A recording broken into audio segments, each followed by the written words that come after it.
En marzo de 2019, dos agentes del Departamento de Seguridad Nacional de los Estados Unidos, DHS, Sophie Lang y Claire Domínguez, desaparecieron sin dejar rastro en una remota zona fronteriza del estado de Washington. Su última ubicación conocida fue una región boscosa al norte de Calalock, un área que por razones no especificadas quedaba fuera del alcance de las cámaras de vigilancia del gobierno. Según registros posteriores, ambas agentes se dirigieron allí siguiendo una pista no oficial. No comunicaron sus planes al centro de operaciones, no solicitaron refuerzos, ni activaron los protocolos de misión. El vehículo del servicio en el que viajaban fue hallado días después a un costado de una carretera secundaria, sin signos de violencia ni señales evidentes de una salida forzada. Las llaves seguían en el encendido. La operación de búsqueda se inició 24 horas más tarde, tras no haber recibido ninguna comunicación. Durante 11 días consecutivos, escuadrones aéreos y terrestres rastrearon hectáreas de terreno montañoso y de densa vegetación. No se encontró ni una pista relevante. Los perros rastreadores detectaron un rastro que se perdía a metros de una caverna sellada por un derrumbe antiguo. No hubo testigos, ni actividad inusual en las líneas telefónicas. El caso fue calificado como desaparición operativa bajo condiciones desconocidas. Para las familias, solo quedaba el vacío. Un año después, en abril de 2020, el expediente se cerró oficialmente. La versión final señalaba que no se encontraron pruebas de vida o muerte y que la evidencia disponible no era suficiente para sostener ninguna hipótesis concreta. El archivo fue transferido a los fondos inactivos del DHS. Para la mayoría de los funcionarios, aquello fue simplemente otra operación sin resolver en una frontera plagada de incidentes. Para los familiares de Lang y Domínguez, fue el principio de un duelo sin cuerpo, sin verdad y sin justicia. En el año 2023, durante una inspección rutinaria dentro de una caverna conocida como Fogland, en el marco de un estudio geológico del Servicio Nacional de Parques, un grupo de técnicos encontró un objeto anómalo,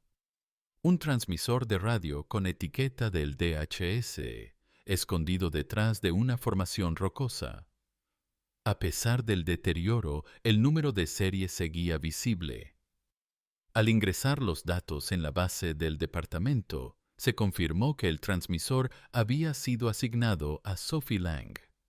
Ese hallazgo reavivó la investigación. Un antiguo analista, Miles Hart, quien había trabajado previamente con Domínguez en operaciones transfronterizas, solicitó su reincorporación temporal para participar en la nueva revisión del caso. Hart sostenía que un transmisor con esa codificación no podía haber llegado a Fogland por casualidad. No se trataba de una simple pieza extraviada en el terreno. El protocolo exigía el retorno de todo equipo tras cada misión. Si el transmisor estaba ahí, era porque alguien quiso que no se encontrara. En sus primeras observaciones, Miles notó una anomalía en los registros de rastreo. Los datos habían sido editados. Hart, persistente y obsesivo en su búsqueda, inició las gestiones para reabrir oficialmente el caso. Para muchos dentro del DHS se trataba de un tema ya concluido, un archivo muerto, pero para Hart aquello era otra cosa, una deuda moral, una herida mal cerrada. Quería respuestas y sospechaba que no todos querían que se supieran. Miles Hart no tardó en movilizar recursos internos no oficiales. y contactó a 2 colaboradores cuya experiencia consideraba esencial para descifrar el enigma que rodeaba el transmisor hallado en Fogland. La primera fue Isabel Gray, una experta en análisis de audio y frecuencias que había trabajado previamente en triangulación de señales clandestinas en conflictos internacionales. Y el segundo, Grayson Wu, un auditor interno del DHS con acceso privilegiado a registros logísticos y documentos confidenciales del periodo comprendido entre 2018 y 2020. Ambos aceptaron sin condiciones, sabiendo que no existía respaldo institucional para lo que estaban a punto de hacer, pero también comprendiendo que aquello podía ir más allá de una desaparición mal gestionada. El equipo se desplazó a la zona donde se halló el transmisor, iniciando una inspección meticulosa del entorno, y fue allí, entre fragmentos de roca suelta y vegetación desplazada, donde hallaron partes corroídas de un dispositivo de comunicación, una caja de almacenamiento metálica sin identificadores visibles y restos de cableado militar, todo enterrado deliberadamente bajo escombros, como si alguien hubiera querido simular un derrumbe accidental. El hallazgo fue documentado fotográficamente y vinculado a un número de inventario DHS que, al ser cotejado con la base de datos interna, figuraba como destruido en mayo de 2019, una fecha que coincidía con la tercera semana posterior a la desaparición de Lang y Domínguez. Hart notó entonces una inconsistencia. La supuesta destrucción del equipo se había registrado en una estación ubicada a 500 kilómetros de Fogland, lo que indicaba una posible falsificación documental. Grayson verificó el acceso a los registros de destrucción de equipamiento y encontró modificaciones hechas desde una cuenta administrativa suspendida en 2021,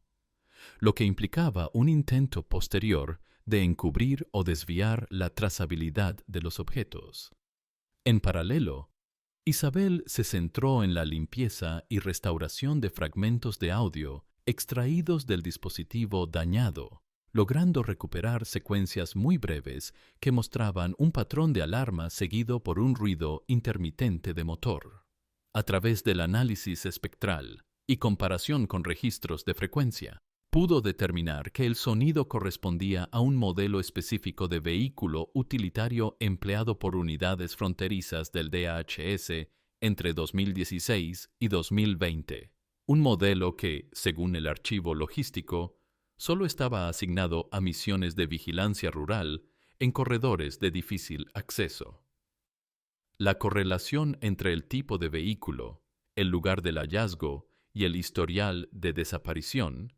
condujo al equipo a revisar informes antiguos de actividad sospechosa en la región, donde apareció un dato olvidado. En marzo de 2019, un sheriff retirado de nombre Wade Smith solicitó acceso a un sector colindante a Fogland por motivos nunca aclarados, sin que su nombre figurara en los reportes oficiales de la búsqueda posterior. Aquello despertó una inquietud adicional en Hart, quien solicitó a Grayson que obtuviera un permiso especial para revisar las comunicaciones y registros de Smith.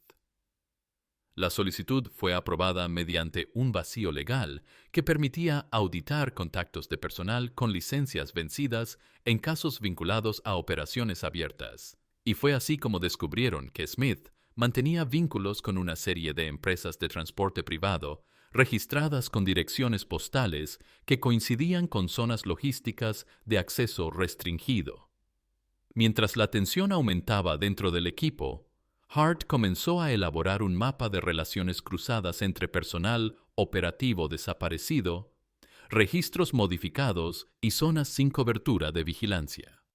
Para él, ya no se trataba de una desaparición aislada, sino de una estructura cuidadosamente diseñada para ocultar una secuencia de eventos que nadie quería ver expuesta. Wade Smith había abandonado su cargo de sheriff en 2020, un año después de la desaparición de las agentes, bajo una jubilación anticipada que nunca fue públicamente cuestionada, pero que levantó sospechas por la ausencia de ceremonia oficial y por la rapidez con la que fue sustituido. Sin embargo, su salida del sector público no significó una desconexión del entorno fronterizo, ya que conservó su licencia para ejercer como consultor en seguridad privada y, según datos del registro mercantil, figuraba como titular o cotitular en al menos 4 compañías de transporte radicadas en el noroeste del estado, todas con permisos de circulación restringida en zonas limítrofes y rutas poco transitadas, y una de ellas, North Pines Logistics, aparecía mencionada en un informe no procesado de la DEA, relacionado con movimientos irregulares de mercancía en senderos boscosos cercanos a Point Ridge, un área ya previamente vinculada a actividades encubiertas. Miles, al identificar el nombre de la empresa y cruzarlo con las rutas históricas de patrullaje, observó que el último trayecto registrado del transmisor de Sophie Lang coincidía de manera casi exacta con un corredor ilegal de cruce utilizado para transportar cargamentos que nunca llegaron a destino oficial. Y fue entonces cuando solicitó a Grayson activar una orden de vigilancia sobre uno de los almacenes que figuraba bajo titularidad indirecta de Smith, ubicado en una zona industrial semiabandonada, cuya actividad comercial había cesado en 2018, según los registros fiscales, pero que mostraba consumos eléctricos variables en los últimos 3 meses, una señal de que el lugar no estaba tan deshabitado como se hacía creer. El dispositivo de vigilancia fue instalado con ayuda de un dron adaptado para visión nocturna y micrófono direccional, y durante las primeras 48 horas no se detectó movimiento, pero en la tercera noche, a las 23:17, un vehículo todoterreno con las mismas características acústicas del que había sido identificado en los audios restaurados por Isabel, accedió al recinto sin encender luces externas, y en cuestión de minutos descendieron al menos 3 personas, todas cubiertas con prendas oscuras y máscaras que ocultaban cualquier rasgo reconocible, quienes comenzaron a cargar y descargar paquetes de gran tamaño desde el interior del almacén hasta una zona no visible para la cámara. Uno de ellos, al girar brevemente hacia la lente térmica, dejó ver un escudo desgastado en la manga izquierda de su chaqueta, y aunque la imagen era de baja calidad, Isabel confirmó que se trataba del antiguo logo del departamento del sheriff, un distintivo que había sido retirado del uniforme oficial en 2017, tras una reestructuración interna. El descubrimiento no solo reforzaba el vínculo entre Smith y las operaciones actuales, sino que indicaba la probable implicación de personal retirado o marginado del sistema, ahora activo en redes paralelas, y esa posibilidad alteró por completo el enfoque de la investigación, ya que dejaba de ser un caso de desaparición aislada para abrir la puerta a una estructura latente que se mantenía operativa bajo las sombras de jurisdicciones fragmentadas. Miles decidió entonces no esperar más y propuso a su equipo avanzar hacia una fase de intervención preventiva, sabiendo que cada día de demora podía significar la pérdida definitiva de evidencias que, por su naturaleza, ya parecían condenadas al olvido. A primera hora de la mañana siguiente, Grayson Wu regresó en solitario al almacén que habían observado durante la noche, pero al llegar se encontró con un escenario radicalmente distinto al registrado en las imágenes del dron. La zona estaba completamente desierta. Las puertas entreabiertas dejaban ver un interior saqueado y en desorden, y no quedaba rastro visible del vehículo ni de las personas captadas anteriormente. aunque lo más inquietante no fue la ausencia de movimiento, sino los detalles sutiles que indicaban una evacuación meticulosamente planificada, ya que en el suelo quedaban fragmentos de envoltorios industriales aún húmedos, charcos de un líquido incoloro con un olor químico penetrante que Isabel más tarde asociaría con compuestos utilizados en la fabricación de sustancias sintéticas. Y junto a los muros se encontraron cilindros de presión vacíos, etiquetas arrancadas y restos de protección ocular, todo dispuesto de una forma que no sugería abandono, sino limpieza deliberada. En el suelo, justo frente a una de las paredes internas, Grayson halló casquillos deformados de munición de goma, normalmente usada en entrenamientos de intervención o simulacros de contención, lo que llevó a pensar que dentro de ese espacio se había escenificado una dinámica operativa que no se relacionaba con logística convencional. Y al revisar los planos antiguos de la estructura, descubrió que una sección había sido recientemente modificada con paneles de aislamiento acústico y refuerzo metálico, elementos que no correspondían a un uso civil ni a fines comerciales. Ese hallazgo activó una alerta en Isabel, quien, al revisar nuevamente las imágenes captadas por el dron, detectó un componente anómalo, un objeto rectangular, oscuro, ubicado en una esquina, con dimensiones y estructuras similares a dispositivos móviles de restricción corporal, aunque sin logos visibles, y que por su ubicación y ausencia en registros anteriores indicaba un posible traslado reciente. Miles, al recibir el informe, pidió acceso a los registros de señal móvil de la zona durante las horas de actividad y descubrió que, en la ventana de limpieza del almacén, solo se había activado una línea telefónica registrada a nombre de un antiguo asistente operativo del Sheriff Smith, un individuo que no figuraba en nóminas desde hacía 4 años, pero que mantenía permisos activos para zonas restringidas, lo cual sugería protección institucional no documentada. Sin esperar autorización formal, Grayson trazó la trayectoria del número detectado, que se desplazaba hacia el sureste, internándose en áreas boscosas con cobertura intermitente, y decidió seguirla por su cuenta sin comunicar su decisión al equipo, motivado por una combinación de urgencia y desconfianza que comenzaba a filtrarse incluso entre quienes compartían misión. Al día siguiente, su vehículo fue encontrado semisumergido en un afluente del río Humptulips, sin señales de violencia explícita, sin rastros de frenado ni lucha, y con la cabina vacía,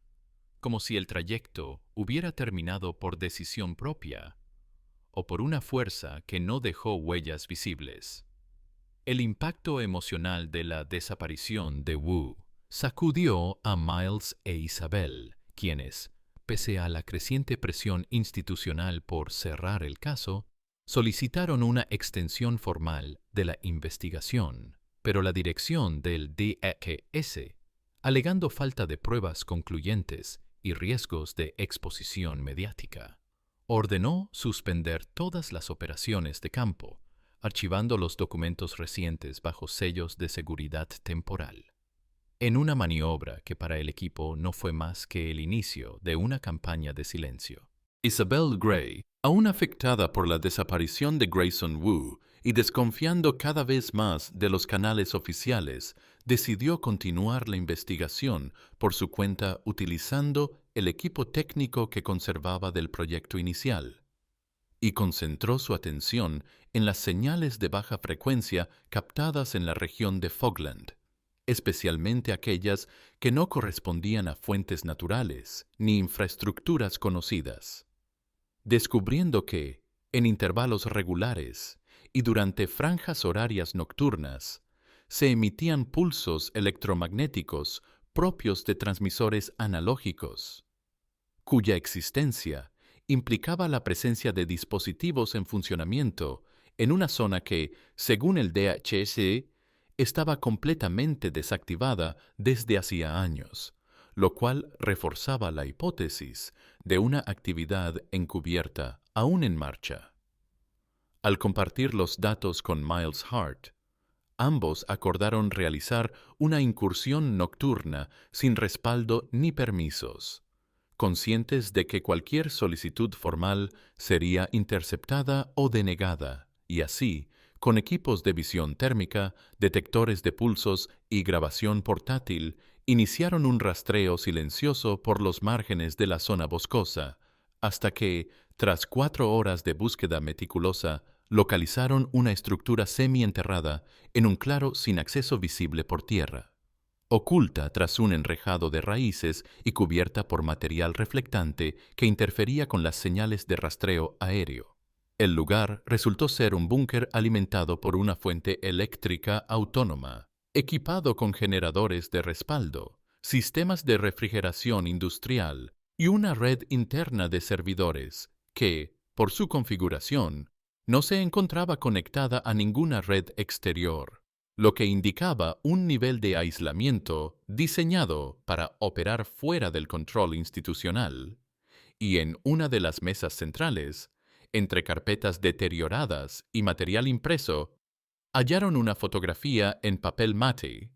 fechada en abril de 2019, en la que aparecía Claire Domínguez de pie junto a Wade Smith,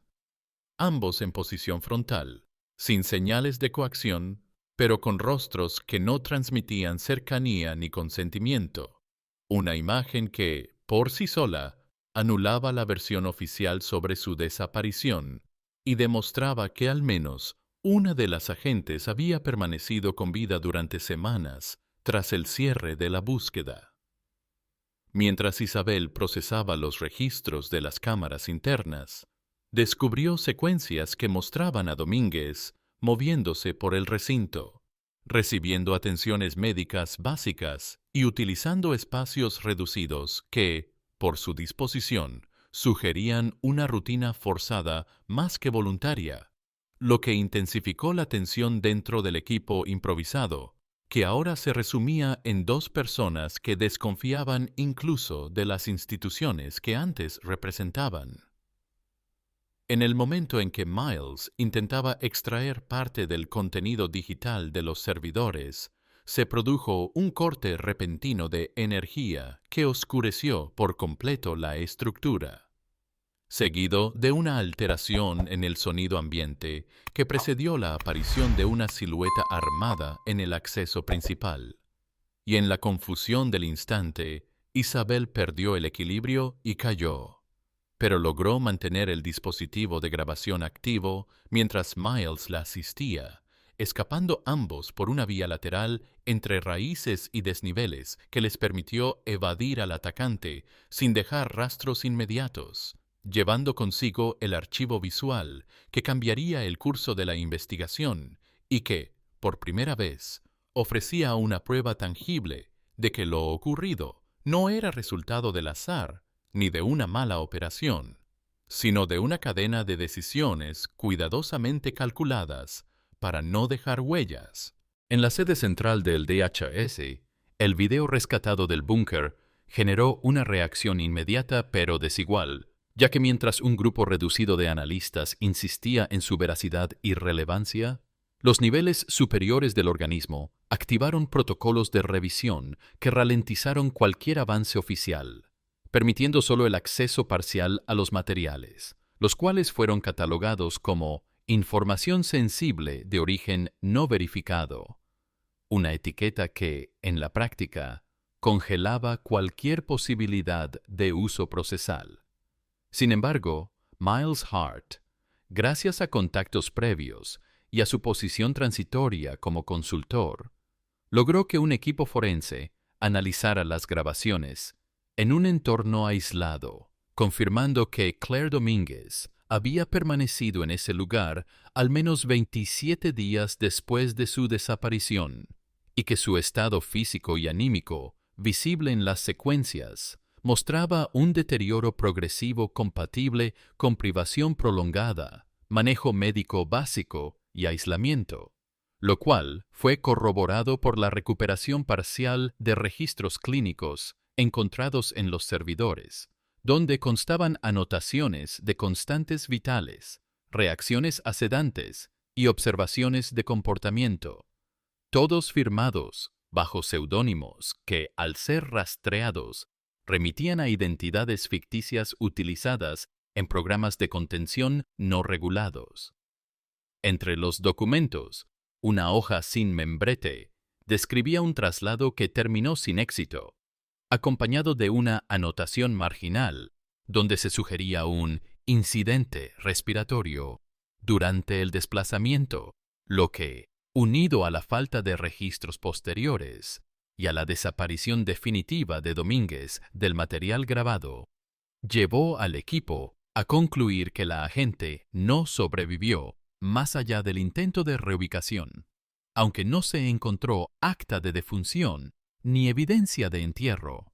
lo que transformó la hipótesis inicial en una certeza incómoda. Claire no sobrevivió a un intento de traslado no documentado, y su caso fue archivado sin que se alcanzaran conclusiones oficiales claras. La ausencia de Sophie Lang en los registros abrió otro nivel de incertidumbre, ya que su nombre no figuraba en las listas de ingreso ni en los archivos cifrados del búnker, pero sí aparecía, de forma indirecta, en una hoja de cálculo archivada bajo la nomenclatura Transferencias externas, objetos sin seguimiento, donde varios códigos alfanuméricos estaban asociados a fechas, ubicaciones y cantidades que, al ser traducidas por Isabel, revelaron un patrón de movimiento sistemático de personas entre enclaves no oficiales, lo cual excedía por completo la jurisdicción del DHS y apuntaba hacia una red más amplia, descentralizada y probablemente vinculada a estructuras privadas con intereses específicos. La muerte de Claire fue clasificada internamente como evento extrajudicial en contexto de cooperación forzada, una fórmula ambigua que evitaba responsabilidades directas y permitía sellar el caso bajo cláusulas de seguridad nacional, pero Miles, incapaz de aceptar la narrativa impuesta, decidió acudir a la Fiscalía Federal, presentando las pruebas recabadas junto con una denuncia formal contra Wade Smith y posibles cómplices aún no identificados, aunque antes de que se emitiera la orden de comparecencia, Smith abandonó su residencia sin dejar aviso, y en el lugar fueron halladas señales de una partida acelerada, documentación incompleta, equipos electrónicos formateados y registros de llamadas eliminadas, mientras, en paralelo, parte del contenido audiovisual fue filtrado a medios independientes, generando una breve ola de atención que pronto se disolvió cuando varios agentes en servicio se negaron a continuar colaborando, citando razones de seguridad personal, lo que evidenció que el miedo se había instalado como barrera final frente a la verdad. La orden de búsqueda federal contra Wade Smith fue emitida en ausencia de cooperación interna, sustentada casi exclusivamente por el material reunido por Miles Hart, pero la falta de testigos directos, la eliminación de huellas digitales y la dispersión geográfica de los implicados convirtieron el operativo en una carrera contra el vacío, donde cada pista parecía desvanecerse apenas se intentaba confirmarla. Y en ese clima de incertidumbre, un nuevo elemento alteró el curso de la investigación. Un mensaje anónimo llegó al correo cifrado de Hart, conteniendo un conjunto de coordenadas junto con una advertencia que aludía a la existencia de dos historias más que nunca llegaron al informe, lo cual fue interpretado como una referencia directa a otras víctimas, posiblemente con vínculos al mismo circuito clandestino. El lugar señalado por el mensaje correspondía a una zona deshabitada al norte de Elma, donde antiguamente funcionaba un centro de acopio forestal, y aunque no había registros recientes de actividad, el terreno mostraba signos de tránsito vehicular pesado y fragmentos de neumático industrial cerca de una curva sin visibilidad, lo que llevó al equipo a desplegar una búsqueda minuciosa, encontrando, tras varias horas, los restos dispersos de una camioneta DHS cortada con herramientas de alta potencia, parcialmente cubierta por lonas y disimulada entre ramas, como si hubiese sido depositada allí no para ocultarse, sino para ser encontrada con un propósito específico. En el interior no había restos humanos ni documentación, pero sí un transmisor activo que emitía una señal repetitiva desde hacía años, lo que explicaba la confusión previa en las triangulaciones y sugería que gran parte de las investigaciones anteriores habían sido guiadas deliberadamente hacia un objetivo falso, estableciendo así un patrón de manipulación que no solo desviaba los esfuerzos, sino que generaba una falsa sensación de certeza en datos cuidadosamente fabricados. Tras documentar la escena, Miles y su equipo emprendieron el retorno, pero durante el trayecto, en un tramo boscoso sin cobertura, los neumáticos del vehículo reventaron de forma simultánea al pasar sobre una estructura metálica improvisada, forzándolos a detenerse en medio del silencio denso de la vegetación, y mientras evaluaban los daños, una figura emergió de entre los árboles, cubierta con una chaqueta sin insignias y el rostro cubierto por una máscara gris sin marcas, quien, sin emitir palabra, se acercó lo suficiente para dejar caer un objeto rectangular envuelto en plástico y luego retroceder sin apresurarse, fundiéndose con la niebla baja sin dejar huellas. El paquete contenía una unidad USB con un solo archivo de video fechado 5 días atrás, en el que se observaba una estructura tipo hangar, con varias mujeres alineadas en actitud pasiva frente a una figura fuera de cuadro, y entre ellas, una que coincidía en apariencia con Sophie Lang, aunque no se disponía de ángulo suficiente para una confirmación absoluta, ya que el encuadre era oblicuo y la calidad limitada, pero las coincidencias físicas eran notorias, y lo más desconcertante era la atmósfera de inmovilidad que impregnaba la escena, como si el tiempo estuviera suspendido y las personas allí presentes hubiesen sido arrancadas de un contexto sin posibilidad de retorno. La geolocalización fue imposible de determinar, y ningún dato adicional acompañaba la grabación, lo que llevó a Miles a una conclusión que evitaba formular desde el inicio. La desaparición de sus colegas no había sido un hecho aislado, ni un accidente operativo, sino una pieza en una estructura más vasta, más antigua y más protegida de lo que cualquier protocolo de seguridad nacional estaría dispuesto a reconocer. La unidad USB fue entregada por Miles Hart al laboratorio de análisis del DHS con la intención de extraer metadatos ocultos y rastrear posibles referencias geográficas, pero el resultado fue ambiguo. Si bien el archivo estaba limpio de coordenadas y carecía de firmas digitales convencionales,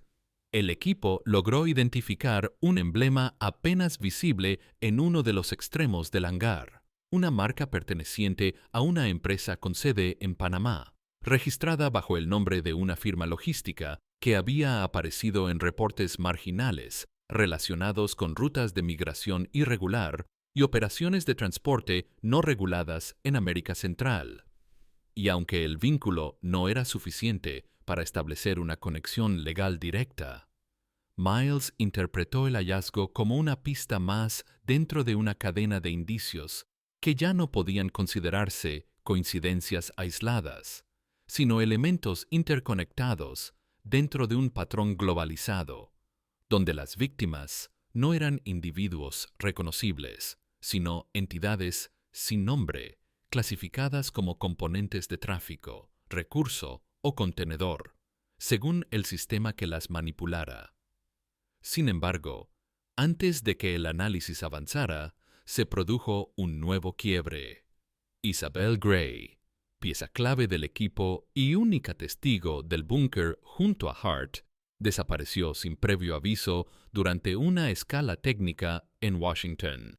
dejando tras de sí un teléfono desactivado, una habitación de hotel sin signos de salida forzada y un expediente de datos que nunca llegó a su destino, lo que obligó a Miles a asumir que la vigilancia sobre su círculo era más estrecha de lo que había imaginado y que el margen de maniobra se reducía con cada acción documentada. Las cámaras del lugar registraron la figura de un hombre que abandonaba el edificio minutos antes de la desconexión del dispositivo de Gray. Y aunque la imagen era borrosa, la complexión y postura coincidían con las descripciones más recientes de Smith, quien, a pesar de estar oficialmente prófugo, parecía moverse con una libertad inquietante que sugería protección o al menos complicidad dentro de los márgenes institucionales.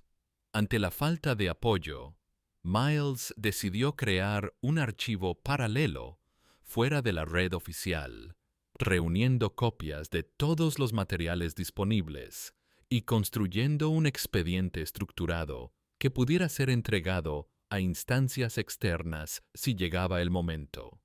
Pero antes de completar la operación, descubrió que la unidad USB había desaparecido del depósito en el que había sido almacenada bajo custodia, sin registro de salida, sin firma de acceso, como si nunca hubiese existido. Y cuando intentó consultar su solicitud original en el sistema, se encontró con una notificación inesperada: acceso denegado por orden de supervisión directa, lo que en la práctica significaba que su investigación había sido clausurada desde dentro, sin proceso ni explicación,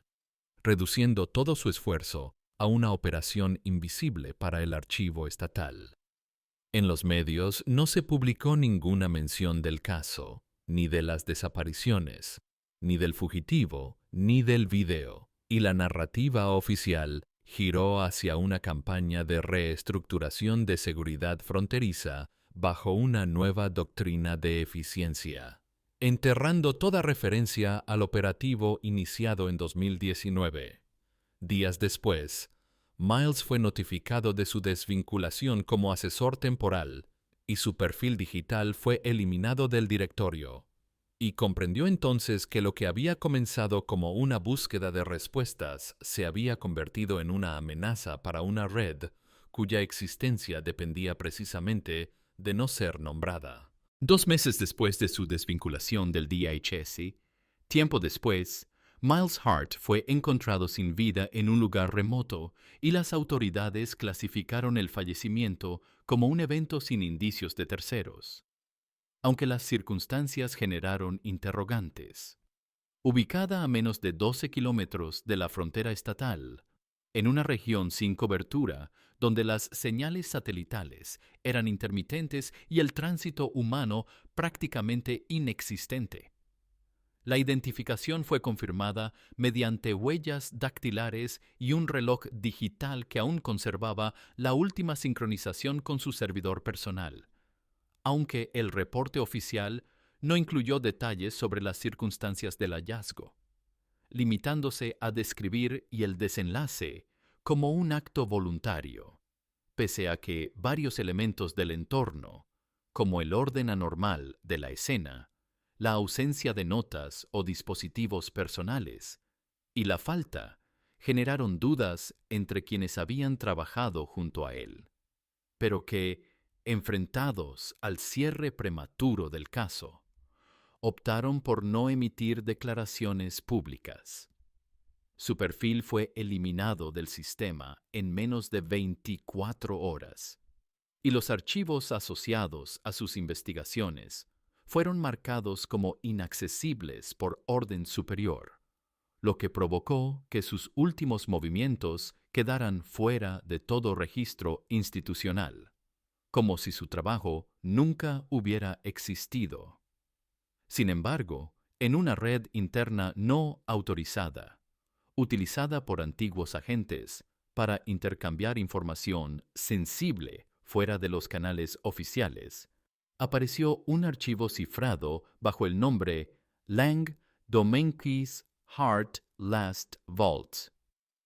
cuya autoría no fue reclamada por nadie, pero que contenía una estructura organizada con nombres, rutas, patrones de pago y vínculos entre entidades legales y enclaves clandestinos, distribuidos en 4 países, todos conectados por transferencias financieras trianguladas y contratos opacos gestionados a través de intermediarios sin rostro jurídico definido. El contenido del archivo permitió la desarticulación de un centro de retención ilegal en la Sierra Central de Perú,